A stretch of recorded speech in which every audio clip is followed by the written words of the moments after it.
I've been in cybersecurity for 13 years, including 4 years on corporate boards. But I've also 10 years of that spent building a small business. And I can tell you, going in, getting cold calls in, getting a lead in, that's hard. Getting someone in who comes with, hey, I want you. I'm a cybersecurity guy, I would click on that attachment. And that has nothing to do with the fact that Google puts it in my inbox. Google scanned it, and given that I control both email addresses, I know there's ransomware in there. It's simply the emotion of getting the validation, of getting the excitement that comes with it. And now Jason said, peer pressure. That's the statistics from Egress, one of the world's biggest email providers for US businesses. And actually, I've talked about sales. Here's the sales funnel for cybersecurity incidents. We got to 94% of the customers. Actually, it says 94% of companies detected an attack. There's a good chance we got to 100%. 46% have a successful incident. Ransomware, credentials, exfiltration, and more data hostages where someone copies your data and tells you, I delete it if you pay me. 23% of all American businesses pay. Oops. Wrong direction. Pay for getting the issue resolved. And not they pay a consultant, they pay the criminal. And in the small business world, it's actually 29% of small businesses pay to make the problem go away. And that's the 2023 numbers. 88% of these email attacks were still the Nigerian prince who asked you to please send 400 bitcoins to CBP to resolve your issue. And somehow CBP never had the chest of gold, which I've always wanted. So not personalized, because in January 2023, to send a personalized email to a business, I would have to go find that business. I've had to figure out what they do. I had to compose the email and send it. When I wrote this email, I wrote 1,000 of them to Seattle businesses. It took me around 2 hours to do, because last March it changed. We got AI who can greatly interpret our websites, can greatly interpret the data from the Secretary of State about businesses, and that changed the profit-loss calculation. Even with Seattle wages, it took me $900 to create the bot, $100 to run it. And I'm not the smart guy who can write the ransomware, so I would have to buy it in. And fun fact, people who write ransomware, they give you free trials to test it out. That's how I got the ransomware and locked up one of my own computers first. But for 1,000 emails, it gets $13 per email, or 13,000. Now, on the profit side, we have 230 small businesses who will, out of these 1,000, click on it. And the average small business ransom is $786. Total revenue. Now, who in the room has 93% profit margin? That's not even the Federal Reserve or the mafia who can get there, because both need quite a lot more guns than anyone running cybersecurity. But enough of the doom and gloom. The other thing to know about this funnel, these 94% of email attacks represent the biggest part of incidents, because roughly 93% of all incidents involve a human being. Typically, your employee or your contractor, which means to get rid of it, to get people to acknowledge this is too good to be true, you really should talk to... Wait a minute, we have to wait for Jason to get him back up here, I guess. I think he knew I was calling on, because no tech solution is gonna protect you from these things. As business founders, we were happy about this email. And that's us who have to think about every part of the business. Our sales guys, they only say sales. They're not going to think, oh wait, there could be something in the cybersecurity with the IT guys.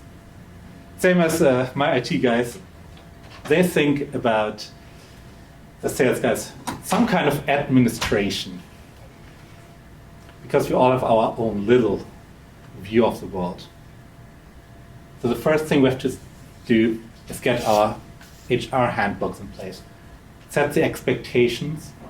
Make sure our expectations, our punishments, our trainings are shame-free. Because the one thing which is great for cyber criminals is if you feel ashamed after an incident. In fact, it's so great that one of our customers who we worked with, the assistant to the CTO resetted the password for the CTO. She got an email, oh, I'm nearly landing, I can't access the presentation. I need to get in there. Can you resend me a new password? She sends a new password, and they started copying the intellectual property. Now, small business in defense, they had really valuable stuff there, but they also thankfully had Comcast as their internet provider. So roughly a terabyte later, the internet went out. Saved by Comcast. What the criminals did afterwards was send her a thank you note. And if you've ever gotten a thank you note from a criminal, you will know it. How ashamed you feel to have fallen for that. But the moment she started it, the moment she got the first email, she didn't feel ashamed. She felt elated. Her boss was going with her, was trusting her. That's why she went along. But now she associates the whole incident with shame. And suddenly, the next time someone sends her an email which makes her elated, she's not associating this with shame. She's not associating this with cybersecurity. And so you have to get the shame out before anyone can build the right associations there. And our favorite way of shaming people in IT is, of course, that nice little test email was, please update your personal file, and then a day later from your CTO comes, detention! And anyone who watched The Simpsons knows Bart Simpson goes to detention and Lisa goes like, and none of them really learns of anything about it. But there are better ways. Of course, once we have the shame out, we can gamify it. And anyone who hasn't seen the effects of gamification, think back around the last couple of years about all the people who had their phone in front of them and suddenly realized there was a tree there. The biggest effect on health in the last 20 years was Pokemon Go. More steps walked than any Fitbit, any Apple Watch. And the same can be done in cybersecurity. One of our customers is sending every Friday an email with how many spams were reported by a person, including a ranking. Oh, you're number one this week, or you really didn't do good.